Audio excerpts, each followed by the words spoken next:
ibu-ibu, suamimu cerewet, pelit, kasar, ada pilihan? Ada.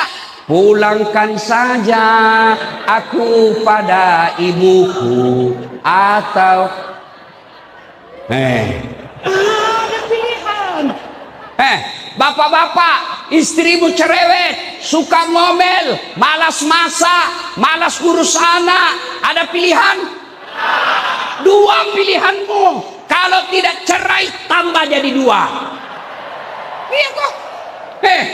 Jelas. Jelas. Menderita di dunia, bos. Menderita di dunia masih ada.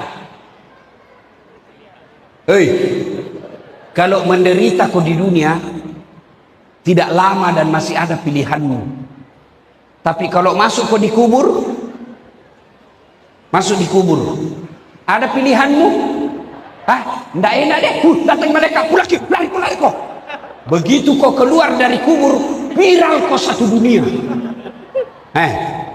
Siapa orang paling menderita di kubur? Al-mutahawil bis-shalah. Dia gak sempajamu, tidak ada harapan. Kasihan kita jauh-jauh merantau dari Jawa, dari Sumatera, dari Papua, dari Maluku, dari Sulawesi sampai ke sini, gajimu cuma 5 juta satu bulan, 7 juta satu bulan, lalu kau tidak sholat. Kalianlah orang yang paling bodoh. Apa susahnya sholat? Apa susahnya? Tidak ada bacaan kuhafal Ustaz. Datang kau berjamaah di masjid. Kalau imam sudah baca, diam, sah. Ustaz tidak bisa kena air, tayamum. Masih banyak di sini pasti tidak tahu tayamum. Tayamum, letakkan telapak tangan dinding, usap wajah. Ya, sudah itu telapkan tangan lagi, ini digulung, gulung ini lengan kanan sampai di atas siku. Jam tangan cincin buka, usap. Ini dulu usap. Sampai di sini dulu diusap. Ini dulu. Sudah itu yang ini. Sudah. Selesai begitu, Ustaz. Kasih begini. Selesai. Agapi. Di tengah hutan, Ustaz. Masuk waktu sholat. Belum dicuci, nah sudah kencing. Tidak dapat air. Caranya kalau di tengah hutan, kencing tidak dapat air, ambil kertas 3 lembar. Kalau tidak ada kertas, daun. Bagaimana caranya? Nah ini jangan kasih lihat ibu-ibu. Pertama, daun pertama gosok dari atas ke bawah, begini. Yang kedua ambil lagi, bawa ke atas. Ambil dari atas ke bawah. Jangan begini.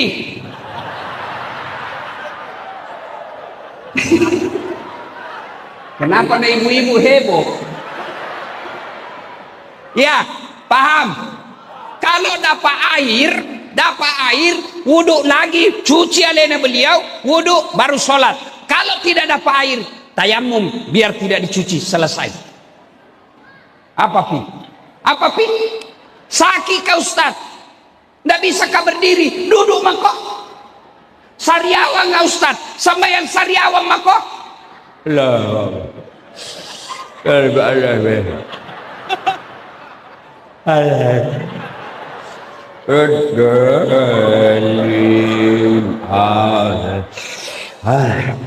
Boleh, Allah tahu kau lagi sakit.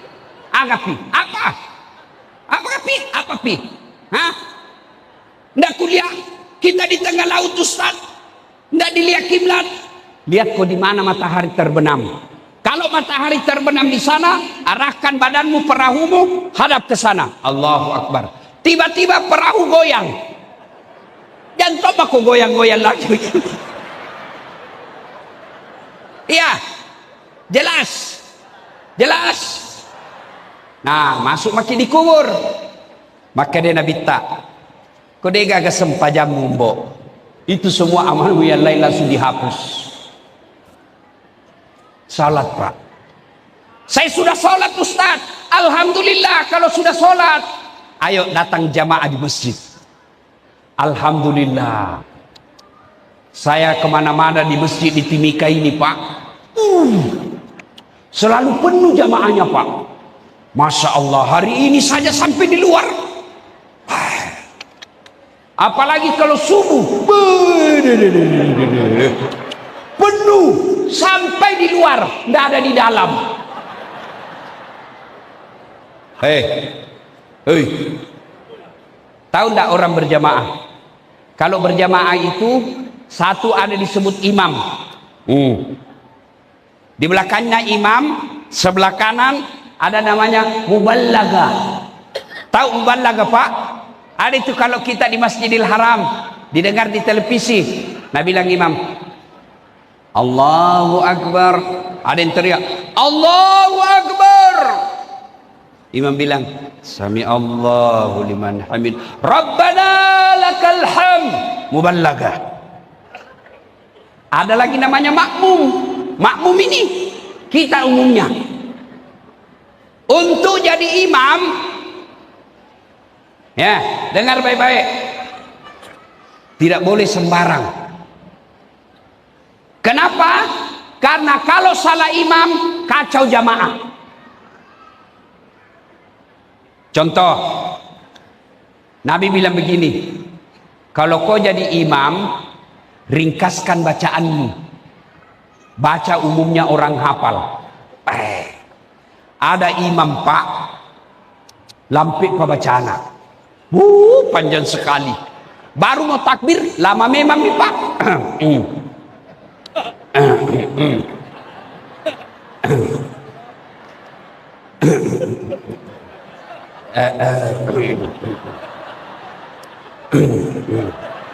Apa nak kau tinggal angkat selesai nih?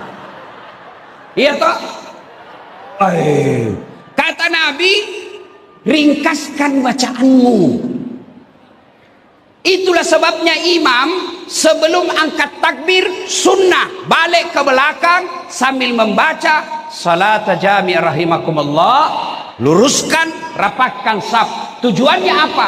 Kita mau lihat ini jamaata. Kalau banyak orang tua, jangan kau selesai kodong. Ini yang jadi imam. Yang pertama nak baca Al-Fatihah. Nah, lanjutkan apa? Surah Al-Baqarah ayat 15 sampai ke 55. La haula wala quwwata illa billah. Sampai di belakang kasihan orang tua yang sudah pensiun, remati, batena na sesa. Begini itu remati di belakang.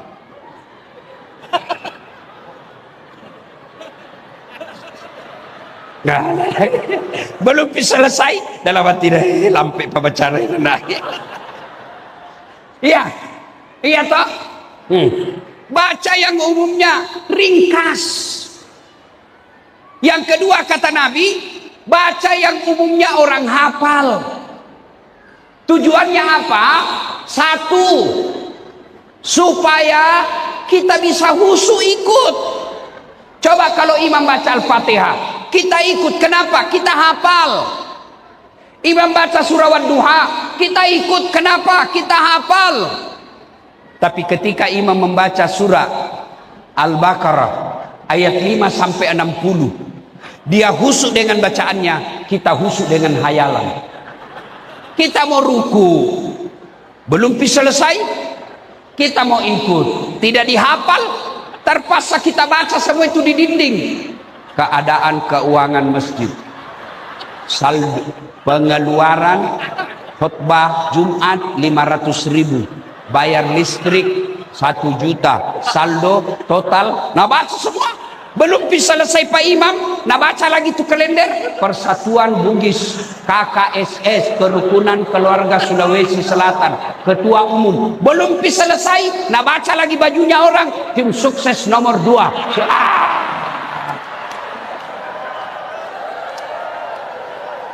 Ayo, siapa salah? Siapa salah? Siapa salah? Imam. Yang kedua tujuannya dianjurkan kau baca yang umumnya orang hafal, supaya apa? Kalau kau salah, ada yang bisa luruskan. Coba beda kalau imam salah, Wadduha, kita bisa tegur, kita bisa husu ikut. Tapi kalau kau salah, Wayalemu. Ada ini anak muda tidak tahu benar atau tidak. Jadi Imam IPA waktu nana baca Al-Fatihah aman. Surah panjang na baca. Hanya dia yang hafal. Begitu dia baca, tiba-tiba ada cicak jatuh. Kena telinganya, stres. Orang stres, nah lupa sambungannya. Dalam hatinya, apa sambungannya ini? Nah lupa betul. Dari belakang juga tidak ada. Suasana hening, diam semua orang satu masjid. Pak Imam bilang, tolong bantu di belakang. Nabila yang di belakang, saya juga tidak tahu. Tiba-tiba dari belakang sekali anak muda teriak, kalau begitu ya sudah, Allahu Akbar. Siapa salah? Siapa salah? Siapa salah? Imam. Ini kejadian dua tuku kecil di kampung. Kisah nyata. Sujud orang. Lama sekali ketika sujud. Tiba-tiba orang bilang, kenapa? Nah lama sekali nih. Tidak seperti biasanya.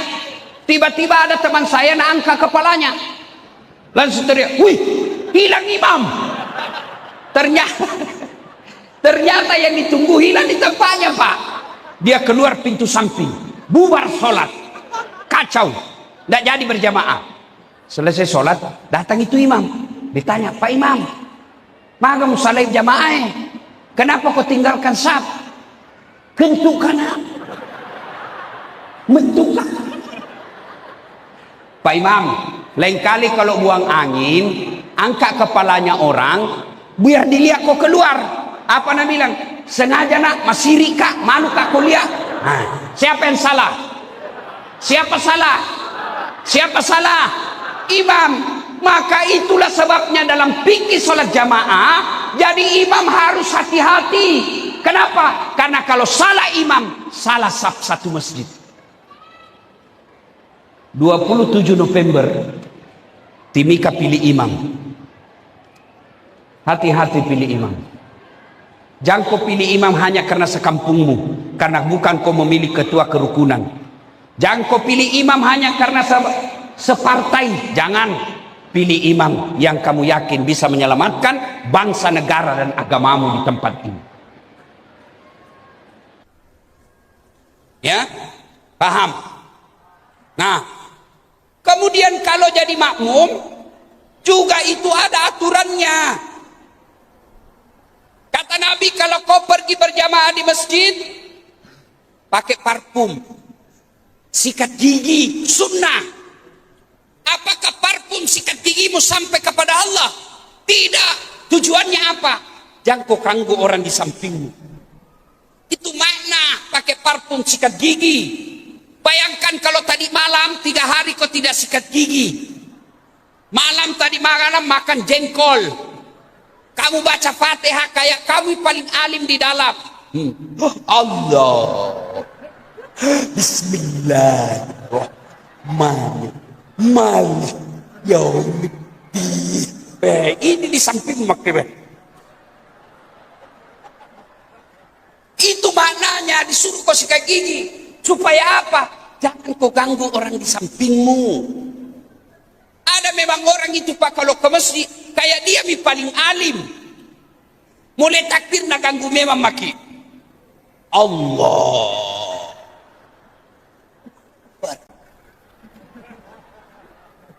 Subhanallah. Kau ganggu orang. Itu dianjurkan, jangan kau ganggu orang. Ada lagi itu, saya pernah Pak salat, Allahu Akbar. Di sampingku anak baru belajar agama. Nah serangi kakiku Pak. Tuh, ku kasih pindah. Tambah naserang, tambah maju. Ku kasih pindah lagi, tambah nak kasih maju lagi. Saya tercepit nih, nggak bisa goyang kakiku, masih nak kasih maju, terpaksa kunjak. Selesai sholat, tanya Ustaz, kenapa kita injak kakiku? Kau ganggu saya. Kenapa kau kasih geser-geser kaki? Nah bilang supaya rapat saf. Kalau mau kau rapat saf, bukan kakimu kau kasih rapat. Gini. Kalau kakimu rapat, kaki rapat, sapmu longgar.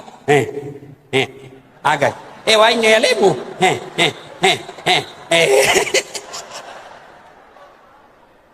Iya. Apa maknanya? Apa maknanya berjamaah? Pilkada boleh kau bela, tapi jangan kau ganggu calonnya orang. Silakan pilih jagoanmu, tapi jangan kau hina orang lain.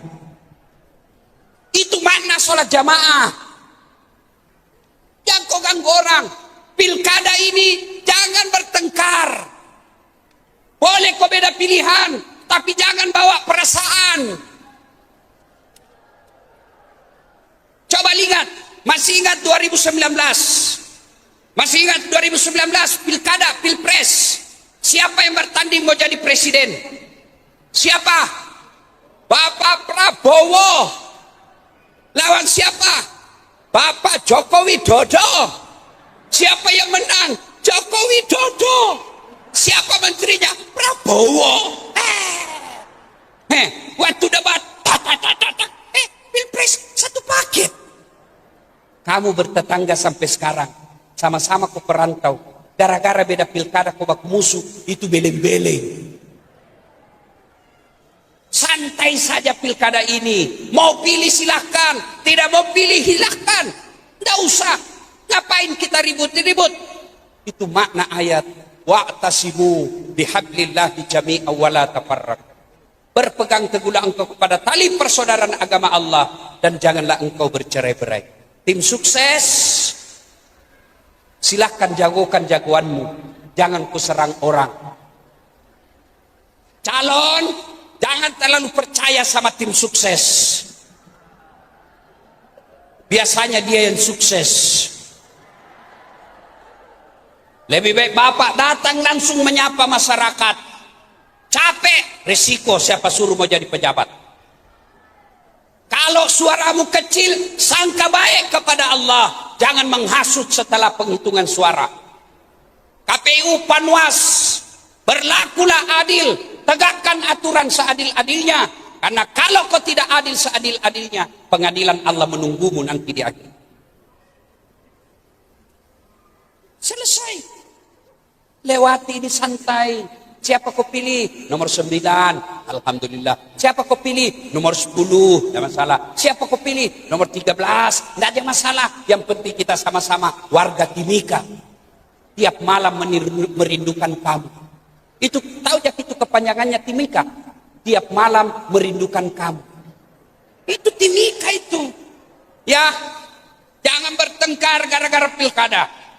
Sudah, apalagi tadi? Ya, masuk di kubur. Tidak sholat kok, selesai urusanmu. Maka ketika masuk di kubur, kata Nabi, petumanannya malaku. Putus semua hubunganmu. Kecuali 3 perkara. Yang pertama, anak yang soleh dan soleha. Ibu bapak saya mau tanya. Pak, woi, bisa ndak anak tak jadi dokter tidak pernah kuliah fakultas kedokteran? Bisa ndak? Bisa ndak? Tidak mungkin. Ibu-ibu, Bu, bisa ndak anak kita jadi anggota DPR tidak pernah macalek? Bisa ndak? Tidak mungkin. Bisa ndak anak kita jadi Kapolda, Kapolres, bukan tentara, bukan polisi? Bisa ndak anak kita jadi Kapolres, bukan polisi? Nggak mungkin. Bisa ndak anak kita jadi dandim, bukan tentara? Tidak mungkin. Tapi bisa ndak anakmu soleh dan soleha meskipun ndak ada sekolahnya? Bisa ndak anak kita soleh dan soleha meskipun anak kita bukan pegawai? Bisa. Berarti lebih gampang punya anak soleh dan soleha daripada jadi anak pejabat. Ibu-ibu, Bu, halo ibu, kalau ibu meninggal nanti siapa doakan ibu? Siapa? Suamimu. Kawin lagi. Tanya sama kau ini. Bapak kalau meninggal istrimu kawinlah. Dengar kau. Kawin lagi. Meskipun dia menangis. Mata Mata kiri menangis, mata kanan lihat yang mana gantinya nanti nih. Pak, Ibu, nah dengar ini ceramahku istriku di rumah, mama nyece. Dia bilang, Ustaz, jadi kalau saya juga nanti duluan meninggal, Ustaz kawin lagi. Saya peluk mi. Saya bilang, sini dulu sayang, dengar baik-baik ah. Jangankan kamu meninggal sayang, masih hidup kau saja sekarang, saya selalu berpikir kawin lagi. Apalagi kalau kau sudah mati. Nah, siapa yang doakan kita Pak? Anak. Pak, demi Allah, Bapak mau lihat masa depanmu di kubur, lihat anakmu sekarang. Kalau anakmu sudah remaja, anakmu sudah mahasiswa, tidak pernah kau dapat hadir pengajian, tidak pernah kau dapat anakmu berjamaah, malam Jumat kau tidak pernah lihat dia baca Yasin. Hei, alamat kau bakal sengsara nanti di kubur. Jauh-jauh Bapak cari duit, anakmu tidak tahu ngaji, anakmu tidak pernah berjamaah. Begitu kau meninggal Pak, tidak bakal nak doakan. Coba lihat bapak-bapak nih, ada semua grup WhatsApp tak toh? Bapak punya grup WhatsApp? Punya? Bapak punya? Kalau ada meninggal, lihat itu di dalam grup. Jangankan baca doa, ketik doa saja dia tidak mau. Apa dia kirim? Stiker Al-Fatihah. Tidak nak baca itu Al-Fatihah. Maka didik. Pak, biarlah anak kita tidak pegawai negeri, tapi sholatnya berjamaah. Saya bukan mau membanggakan diri, hanya motivasi saja buat bapak-bapak.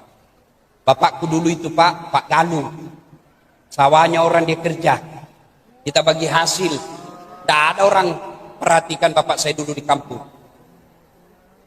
karena kami miskin. Tapi alhamdulillah bapak saya bisa menjadikan saya jadi ustaz. Bapakku saya bikinkan masjid Pak. Nama masjidnya namanya bapak saya, Masjid Bani Abdul Latif. Ibuku alhamdulillah usia 86 tahun sekarang. Saya bikinkan juga masjid, namanya juga ibuku, Masjid Hajjah Sitimang. Apa bapak tidak punya harapan? Bapak meninggal, anak bikinkan kita masjid. Ibu meninggal, anak bikinkan kita masjid. Bapak ibu meninggal, setiap 5 waktu anak selalu berdoa, Allahumma gfirli wali walidayya warhamhuma kama rabbayani shaghira. Kalau anakmu cuma pintar, kaya, sekolah ke luar negeri, tapi tidak pernah datang berjamaah di masjid, tidak pernah hadir pengajian, tidak pernah dengar dakwah, tutup, masuk ke kubur, dia nagakan mengerek kok. Kapan pindah ingat kok? Lebaran. Itu pun datang ziarah kubur, bukan dia baca doa, Pak Imam nasuruh baca doa. Datangi juga, datang di selfie. Ziarah kubur. Satu, yang bisa menolong kita, anak yang soleh dan soleha. Yang kedua, yang bisa menolong kita ketika masuk di kubur adalah sadaqatun jariah. Nah, pakai pasko semua toh. Sekarang ini masjid. Ibu, Bu, halo Bu. Ini yang banyak semua di depan, yang banyak emasnya. Cincin, gelang. Siapa punya Bu? Kalau ibu meninggal siapa yang punya? Anak, bukan, istri kedua. Begitu ibu meninggal, nak cabut satu-satu emasmu suamimu. Nak cabut cincinmu, ibu ini cincin kawin dulu Bu. Tidak mau tabukan, nak kasih sabun. Sudah itu nak cabut lagi gelangmu. Ini dulu ibu waktu kita umrah saya belikan kau emas Dubai. Nak cabut lagi kau punya rantai. Ini dulu hadiah pernikahan tak ibu. Nak cabut, terakhir nak cabut gigi palsumu. Sudah itu nabungkus, nak simpan di laci. Menangis ini, sayangku. 3 bulan kemudian ketemu janda.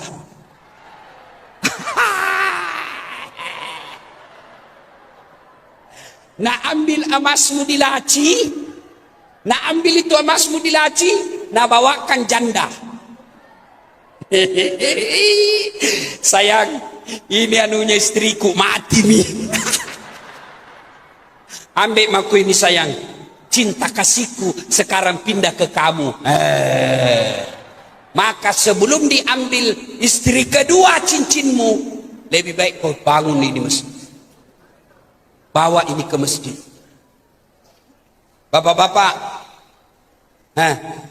yang banyak rukonya, meninggal kau siapa pakai rukomu? Siapa pakai rukomu? Anak mantumu. Nah pakai mobilmu macam ring. Maka sebelum itu rumahmu yang mewah di Makassar, mobilmu yang mewah di Makassar, demi Allah bakal kau tinggalkan. Yang bisa kau nikmati, yang sudah kau sejarkan di jalan agama Allah. Sidik ku mana, sila surat ku mana mungkai masompo aku, ajak museke. Jangan kau terlalu pelit, apalagi urusan akhiratmu. Punya kau mobil banyak, rumahmu mewah, bagus hartamu, tapi tidak pernah kau bangun masjid. Kamu bakal celaka nanti ketika kau masuk kubur. Demi Allah, tidak ada orang bangkrut gara-gara sedekah. Kasihan, ini masjid simbol kehormatan orang Islam di Timika. Kalau masjid ini tidak jadi, orang non-muslim akan berkata, apa itu orang muslim di Timika? Mereka banyak tapi masjidnya sudah 10 tahun tidak jadi-jadi. Masjid ini harga dirimu kalian orang Islam. Dengar baik-baik, mereka yang mewah rumahnya, mereka yang kaya cari nafkah di Timika ini, bagus kau punya harta, tapi masjidnya Tuhan kau tidak urus, nah cari kau nanti di akhirat, mana itu orang kaya di Timika. Saya kasih kau harta banyak, kenapa masjid pun tidak jadi? Kenapa sound system masjid jelek? Kenapa masjid saya panas? Kenapa rumahmu dingin? Masjidku kau tidak urus. Oh, di belender mako. Mau kau lari ditarik, ajak kau lari juga kakak. Apa ini? Pak, pernah lihat orang bangkrut di Timika gara-gara sedekah? Pernah? Ada orang kita dengar, Ustadz kaya dulu itu, cuma karena rajin sedekah bangkrut. Tidak ada. Ya, tidak ada orang suka orang pelit. Coba saya tanya, bapak-bapak, senang tetangga yang pelit atau dermawan? Jawab dulu, senang tetangga yang pelit atau dermawan? Senang menantu yang pelit atau dermawan? Senang tetangga yang pelit, sahabat yang pelit atau dermawan? Tuh, tidak ada orang suka orang pelit. Bahkan orang pelit sekalipun tidak suka sama orang pelit. Iya toh, Daula Jakob di rumahnya seke, padahal dia juga seke. Kikirikanlah paku jambatan. Sedekah kita. Pak, adik-adik yang masih cari kerja, kerjamu belum jelas, pancing rezekimu dengan sedekah. Satu sak semen cukup. Ustaz, ada di masjid itu, saya lihat semennya masih kurang, saya sumbang 10 sak. Coba kalau seluruh orang Islam di Timika ini nyumbang 5 sak saja satu Islam, selesai kita punya masjid ini, Pak. Kecil ini bangun masjid kalau kita kompak. Coba kita biarkan, kasihan ini, panas. Mak busa-busa mana nih kali Pak Enatari? Ya, sedekah. Dan yang ketiga, yang bisa menyelamatkan kita masuk kubur adalah ilmu yang bermanfaat. Bapak dengar ceramahnya Dasat, sampai di grup WhatsApp, jangan singgah, sebar lagi ke grup-grup lain. Supaya apa? Orang yang mendengarkan Bapak dapat pahala seperti pahalanya Dasat Latif tanpa mengurangi pahala. Ibu bapak saudara-saudara sekalian, akhirnya kullu nafsin sa'iqatil maut, semua yang hidup pasti akan mati. Oleh-oleh terakhir 27 November kita akan memilih pemimpin. Silahkan berbeda pilihan, tapi jangan bercerai-berai. Jangan golput, jangan sampai tidak datang memilih. Datanglah memilih. Dan ketika kalian mau memilih, ini 4 nasihat Nabi. 4 nasihat Nabi. Kalau kau mau memilih pemimpin, 1, kata Nabi, syaratnya 1, Pak, patona. Apa itu patona? Maca, cerdas. Lihat saja bagaimana cara lihat cerdasnya. Masuk syarat kedua, tabligh, pandai bicara. Kalau ada orang bilang hanya pandai bicara, memang pemimpin harus pandai bicara. Nabi SAW pandai bicara. Diganti Abu Bakar Siddiq, pandai berbicara. Umar bin Khattab jago khutbah. Utsman bin Affan jago berbicara. Ali bin Abi Thalib lebih hebat lagi berbicara. Lihat saja, kalau ada calon pemimpin ketika debat atau berbicara sambutan tidak jelas apa Nabi bilang, "Hai, anu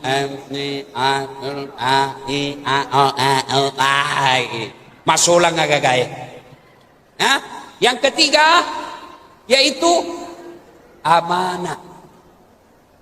Gampang mau lihat amanah. Gimana cara lihat amanahnya? Lihat, kalau dia pernah menjabat, apa janji-janji kampanyenya 5 tahun yang lalu, dia laksanakan apa tidak? Kalau dia tidak laksanakan, berarti sudah tidak cocok. Jelas.